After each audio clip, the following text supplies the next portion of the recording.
মায়া তুমি জগতে এত কিছু চাইবার ছিল, অন্য কিছু চাইতে পারলে না, তুমি শেষ পর্যন্ত আমার কাছে সন্তান চাইছো। মায়া মনে রেখো, সন্তানে কোনোদিন সুখ দেয় না, সন্তান শুধু সারা জীবন কষ্ট, ব্যথা, বেদনা, যন্ত্রণা ছাড়া কিছু পাবে না। স্বামী, আমি কি গান্ধারীর মতো 100 ছেলে চাইলাম? আমি তো একটা ছেলে চাইছি। শোনো মায়া, 100টা আস্তে আস্তে কথা নয়, 100টা ছেলের মার যে জ্বালা, একটা ছেলের মার ওই একই জ্বালা। ঠিক আছে স্বামী, তুমি যখন বলছো, আজকে থেকে আমি কথা দিলাম, আমি ভগবানের কাছে কোনোদিন সন্তান সন্ততি চাইব না। প্রতিদিন মায়াবতী ভগবানের জন্য কাঁদে, প্রতিদিন বলে দয়াময়, এত কাঁদি এত ডাকি, আমার ডাকি তোমার চরণে পৌঁছায় না। কিসের জন্য তুমি আমায় এত কাঁদাও, এত কষ্ট দাও? ভগবানের জন্য কাঁদে। হঠাৎ আমার ভগবান একদিন দৈববাণী করলো, মায়াবতী তোমার ভক্তিতে আমি বড় সন্তুষ্ট, তোমার কোল আলো করে আমি একটা সন্তান পাঠাবো, কিন্তু মনে রেখো মায়া, সন্তান গর্ভে ধারণ করবার পর তোমাকে বেছে নিতে হবে। তুমি যদি তোমার স্বামীকে বাঁচাতে চাও, তোমার গর্ভের সন্তান গর্ভেই মারা যাবে। আর যদি তুমি তোমার সন্তানকে বাঁচাতে চাও, তোমার স্বামী চিরজন্মের মতো তোমাকে ছেড়ে চলে যাবে। সন্তান চেয়েছিলাম আমি তোমার জন্য, আমার জন্য নয়, আমার স্বামীর জন্য নয়। আর তুমি কিনা সেই সন্তান চাইলাম বলে তুমি আমার স্বামীকে কেড়ে নেবে। হ্যাঁ, এটাই তোমার অদৃষ্টে লেখা। সন্তান বাঁচাতে গেলে স্বামী মারা যাবে, স্বামী বাঁচাতে গেলে সন্তান মারা যাবে। বলো তুমি কাকে চাও? আচ্ছা মায়েরা, আপনাদেরকে প্রশ্ন করি, বলেন তো, স্বামীকে বেশি ভালোবাসেন না সন্তানকে বেশি ভালোবাসেন? সন্তানকে, ছেলেকে। বাহ। আর কেউ? এদিকে কেউ?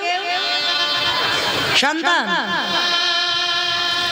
আবার অনেকের মনে মনে হচ্ছে বলবো, কিন্তু বলতে পারছে না। স্বামী হয়তো কোথাও দাঁড়িয়ে আছে, সে কিন্তু দেখছে তার বউয়ের দিকে, দেখে আমার গিন্নিটা কি বলে।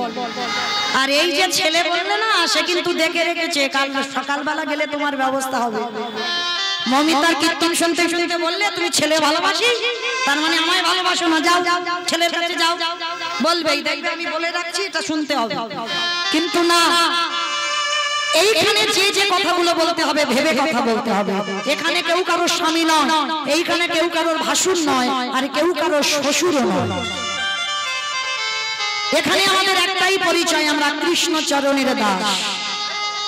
দেখবেন বাবা, এখানে যদি এটা যাত্রা নাটক হতো না, বাঁশ বাঁধা হতো, একদিকে নারী একদিকে পুরুষ। কিন্তু দেখেন আমার মহাপ্রভুর এই কীর্তনটা দেখেন, নারী পুরুষে কোনো ভেদাভেদ আছে? কে নারী কে পুরুষ সব একাকার হয়ে আছে, দেখেন। কিন্তু এইটা যাত্রা নাটক হলে হবে না, ও বাঁশ বাঁধতে হবে, একদিকে নারী একদিকে পুরুষ। মহাপ্রভু বললেন, জাতি ধর্ম নির্বিশেষে আমার এই হরিনাম সংকীর্তন। কোন জাতের ভেদাভেদ নয়, নারী পুরুষের ভেদাভেদ নয়, কে নিচু জাত কে বড় জাত ওগুলো দেখবে না ভগবান। এখানে একটাই জাত আছি আমরা সবাই, আমরা কৃষ্ণ চরণের দাস। আজকের মায়াবতী এক বাক্যে বলেছিল, আমি আমার স্বামীকে নয়, আমি আমার সন্তানকে চাই। বাহ।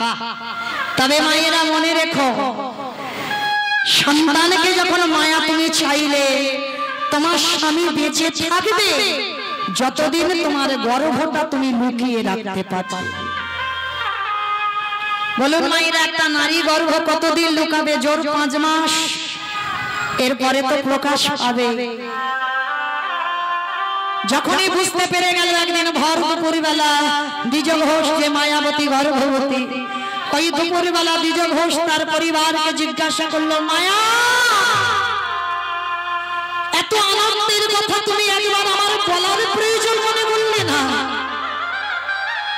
আজকে থেকে আর আমাদের দুঃখ নয়, কষ্ট নয়, আজকে থেকে আমরা যে আনন্দে থাকবো। দ্বিজবস বলে যাচ্ছে কিন্তু মায়াবতী ডুকরে ডুকরে কাঁদছে। কেন কাঁদছে? স্বামী জেনে গেল মানেই স্বামীর আজকেই মৃত্যু হয়ে যাবে। মায়াবতী যখনই কাঁদছে, দ্বিজঘোষ প্রশ্ন করলো, মায়া তুমি কাঁদছো কেন?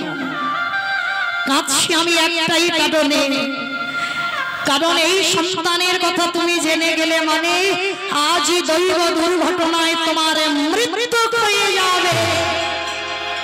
কথাটা বলা শেষ, দ্বিজঘোষের শরীরে অজানা জ্বর এসে প্রবেশ করলো। হঠাৎ বুকের যন্ত্রণা, এত বুকের যন্ত্রণা আর সহ্য করা যাচ্ছে না, চিৎকার করে বলে উঠল, মায়াবতী মায়াবতী।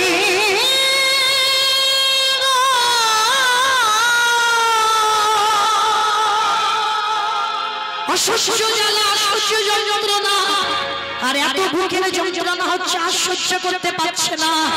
ধুলাই লুটিয়ে পড়ল দ্বিজঘোষ। মায়াবতী আর আমি বেশিক্ষণ বাঁচবো না, আমার মনে হয় এই মুহূর্তে আমার প্রাণটা চলে যাবে। কিন্তু কথা দাও, যে সন্তান তোমার গর্ভে আছে ওই সন্তানকে করে তুলবে তুমি কৃষ্ণ ভক্ত। কথাটা বলা শেষ, দ্বিজঘোষে মৃত্যু হয়ে গেল।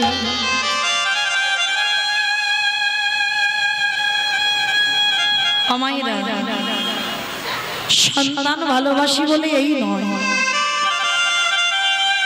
যে আমরা স্বামী ভালোবাসি না। আর এই জগতে যতদিন তোমার মাথাতে ছাতাটা থাকবে ততদিন দেখবে বাবা তুমি কিছু বুঝতে পারবে না, তোমার চারদিকে আলোয় আলোকিত হয়ে থাকবে। কিন্তু যেদিন তোমার মাথা থেকে ছাতাটা চলে যাবে, চিরজনমের মতো তুমি কাঙালি হয়ে যাবে, আর তোমার আহা বলার কেউ থাকবে না। মায়াবতী এক বাক্যে বলেছিল, আমার সন্তানকে বাঁচিয়ে দাও। কিন্তু তা বলে এই নয় যে স্বামী ভালোবাসি না। স্বামী যদি 19 হয়, সন্তান একটু বেশি হবে 20। কিন্তু যে মা পৃথিবীতে স্বামী হারিয়েছে সেই মা জানে তার বেদনাটা কত। আছে বলে কিছু অনুভব করি না, কিন্তু যেদিন চলে যাবে সেদিন বুঝবে এর মর্মটা কেমন। চলে গেল চিরজনমের মতো গর্ভবতী মা, স্বামীর মরা মাথাটা কোলে নিয়ে বলে উঠল, দয়াময় ছোটবেলা থেকে তোমায় ভজন করছি, ছোটবেলা থেকে তোমায় ডাকছি, তুমি কি একবারও আমার ডাক শুনতে পাও না? এত কাঁদি এত ডাকি, তোমায় ভালোবাসলাম বলে আমি বিচারিণী হয়ে গেলাম। দয়াময়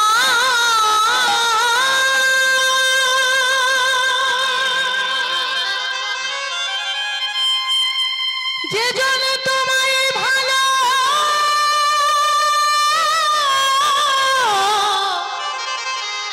ভালোবাসে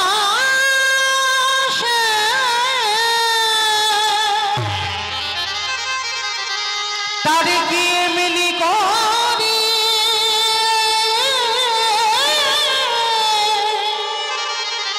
কাঁদিতে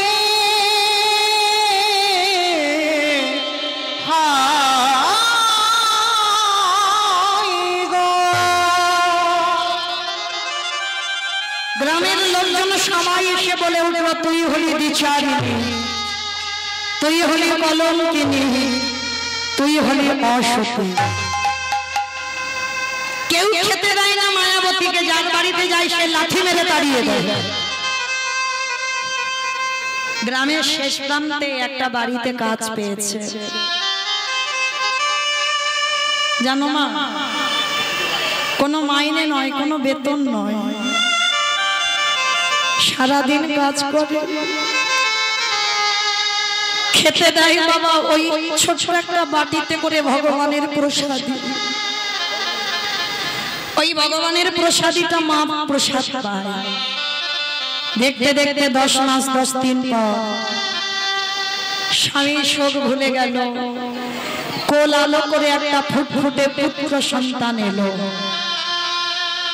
আর ওই পুত্র সন্তানকে কোলে পেয়ে মা আমার নাম রেখেছিল বিহারী লাল। দুঃখের ঘরে জন্ম নিল, অভাবের ঘরে জন্ম নিল। দেখবে বাবা যার কেউ নেই, ভগবান বলল আমি আছি। ওই ছোট্ট ছেলেটাকে মা কোলে করে নিয়ে যায় লোকের বাড়িতে কাজ। আস্তে আস্তে কথা হচ্ছে কেন, এত কথা হচ্ছে কেন? দান দেন কিন্তু কথা বলেন না। আর আধা ঘন্টা টাইম আছে, একটু শান্ত হয়ে। জানি গরম হচ্ছে, খুব কষ্ট। আর এই কষ্ট হলেও তো বাবা আমাদের গাইতে হবে। একটু শান্ত হয়ে বসে। ভগবানের সাধন ভজন তো সোজা নয়। কতটুকু কৃষ্ণ বলে কেঁদেছ, কৃষ্ণ পাবে। কতটুকু তুলসী তলায় চোখের জল দিয়েছ, কৃষ্ণ পাবে। কৃষ্ণ পেতে গেলে বাবা আগে কাঁদতে শিখতে হবে। এই পৃথিবীতে যে বেশি কাঁদতে পারবে ভগবান তার দরজায় আগে চলে যায়।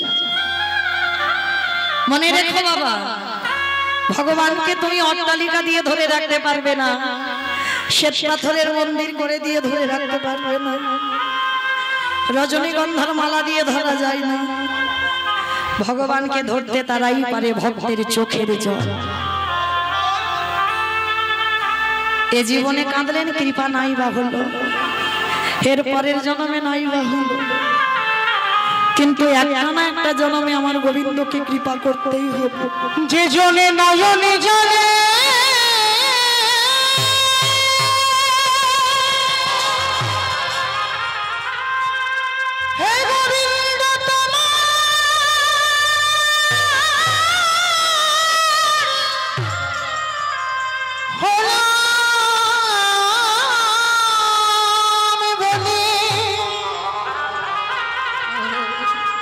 একেবারে ডাকারে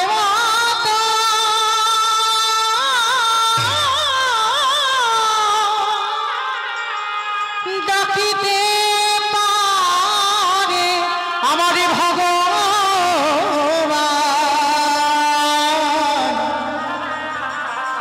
সেই ভক্তিতে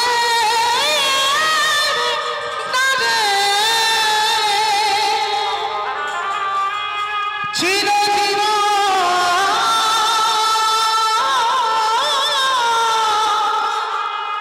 বাধা করে দেখতে দেখতে ছেলেটার বয়স দাঁড়ালো 5 বছর। 5 বছরের ছেলে মার কোমরটা জড়িয়ে ধরে বলছে, ওমা মা গো, আমি সেই ছোটবেলাতে দেখছি তুমি লোকের বাড়ি কাজ করো। ও মামা, তোমার খুব কষ্ট হয়। আমার কৃষ্ণ কি পারে না আমার একটু বড় লোক করে দিতে?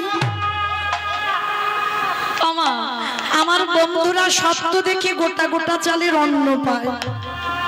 ও মামা, আমি কি কোনোদিন গোটা চালের অন্ন পাবো না?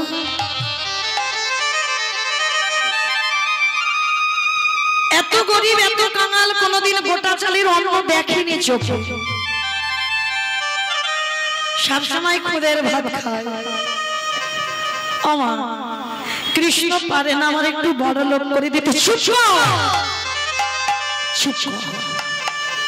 বড় লোক হতে চাস না বাবা, খোকারে। বড় লোক হলে যে কৃষ্ণ ভুলে যায়। বড় লোক হলে কৃষ্ণের কথা মনে যত গরিব থাকবি, যত কাঙাল থাকবি, যত ভিখারি থাকবি, তত আমার কৃষ্ণ কাছে কাছে থাকবে। এটা বাস্তব। দেখবেন মা,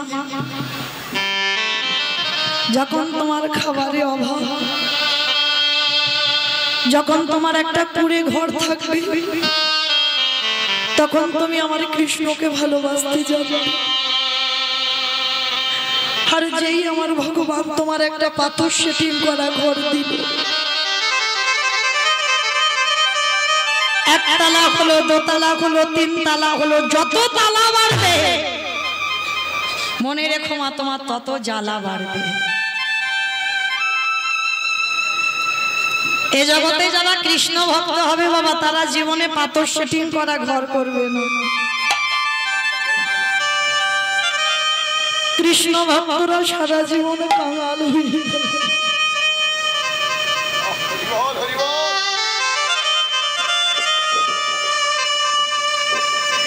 কৃষ্ণ ভক্তরা সারা জীবন পথের ভিখারি হয়ে যায়। আরে কৃষ্ণ ভক্ত যদি হয়েছে বাবা, তোমাকে সারা জীবন কষ্ট পেতে হবে। এইটা ভুলে গেলে হবে না বাবা, সারা জীবন তোমার কাঁদতে হবে। যে করে আমার আশ তারে করি সর্বনাশ।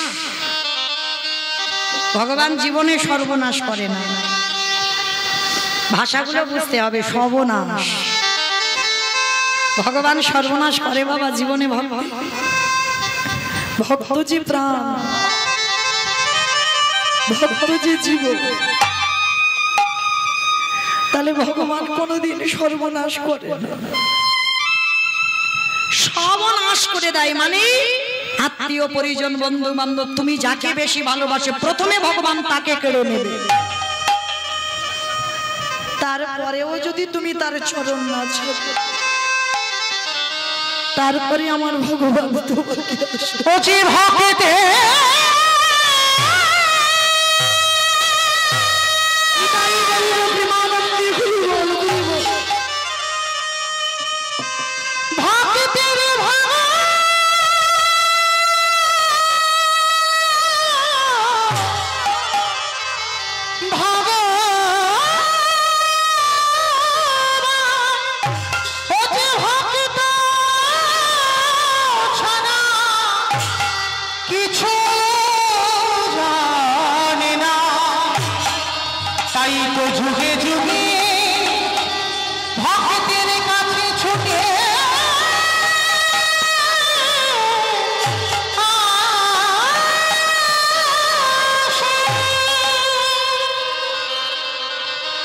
বিহারি কে বলছে, বিহারি বড় লোক হতে চাস না? ও মামা ঠিক আছে, তাহলে একটা কথা বলবো, আমার যে বড্ড খিদে পেয়েছে, খোকা আজকের একটু জল খেয়ে কাটিয়ে দে না বাবা। ও মা, সেই সকাল থেকে জল খাচ্ছি, কত জল খাবো তুমি বলো? মা মনে মনে করছে আমি আছি বলে ওর কাছে ওর এত কষ্ট। কাল সকালবেলা আমি ওই গঙ্গায় ঝাঁপ দিয়ে আত্মহত্যা করব। মা জানে আত্মহত্যা করা মহাপাপ, তবু মা আত্মহত্যা করবে কেন?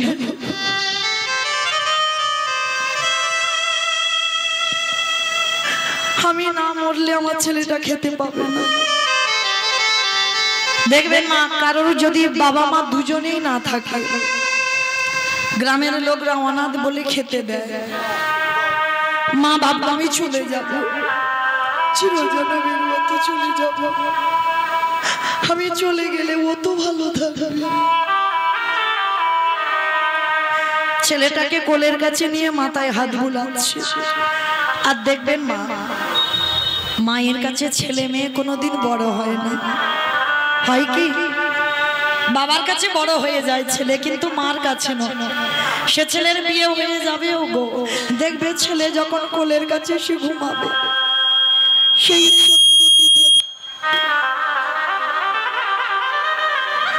ছেলেটার মাথায় হাত বুলিয়ে, খোকা একটু ঘুমিয়ে পড়। আর ওই মাথায় হাত বুলাতে বুলাতে ছেলে কখন মায়ের কোলের কাছে ঘুমিয়ে পড়েছে। আর যেই না মায়ের কোলের কাছে ঘুমিয়ে পড়ল, রাতের অন্ধকারে মা উঠে ভগবানের চরণে জানাচ্ছে, প্রভু আমি আসি, আমার ছেলেটা রইল তোমার চরণে, আমার ছেলেটাকে তুমি দেখে রেখো। ওরে বিহারী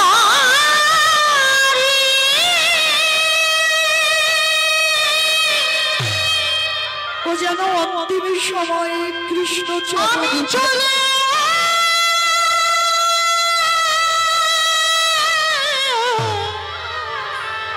চলে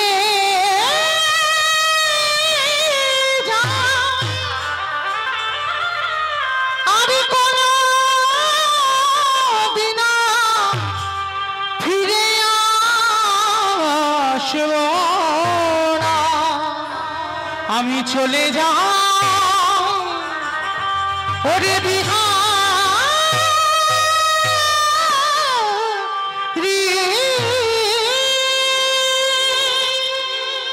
আমি আছি বলে এত কষ্ট দয়া মা, আমার ছেলেটাকে আমি তোমার চরণে দিয়ে গেলাম। আমার জীবন নদী নাইয়া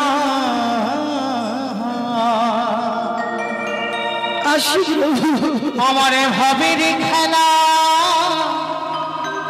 সঙ্গ হরে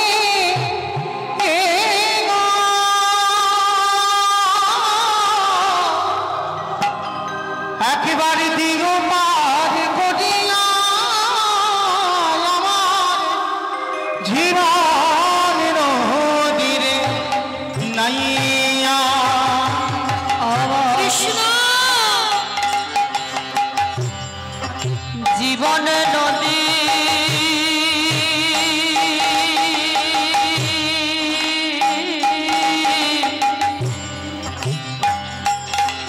নাইয়া,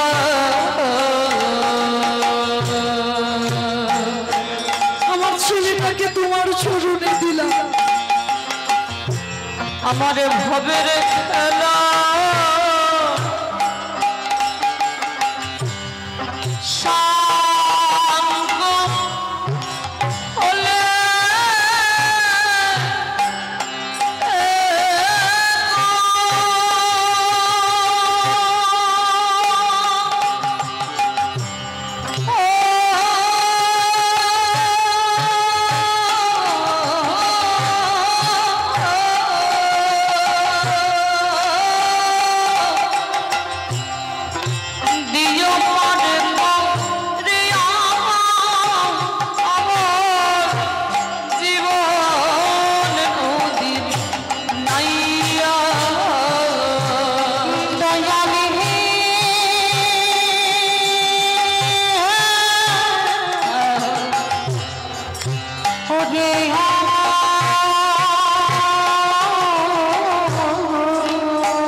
বেঁধেছিলাম বাসা,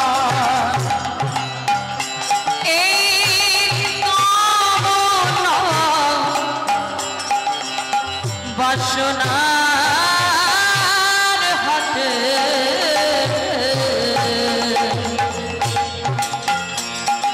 বুঝে বেঁধেছিলাম বাসা, সবই অচলে হবে আমার যাওয়ারে কালে গো,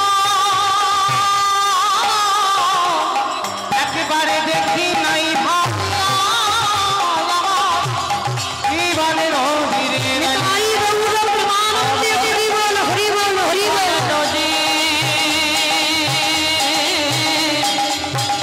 দয়া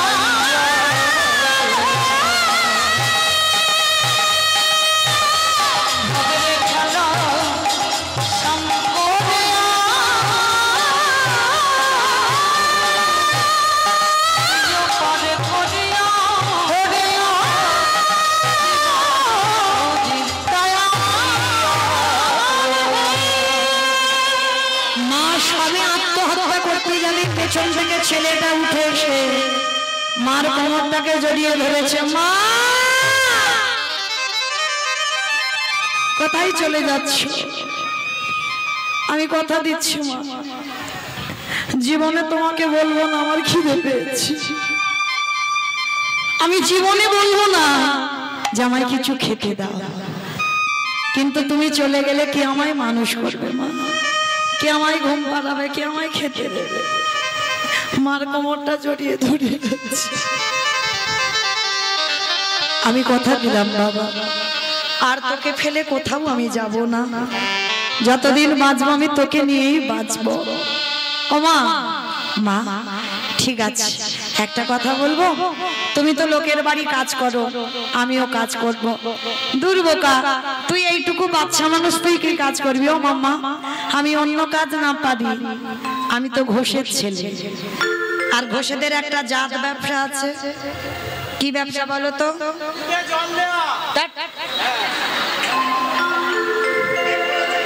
তার মানে ওইটা আমাকেই বললো না, আমার বাবা দেয় না, কারণ আমার বাবা ছানার ব্যবসা, দুধে জল দিলে কি আর না দিলে কি। হরি বল।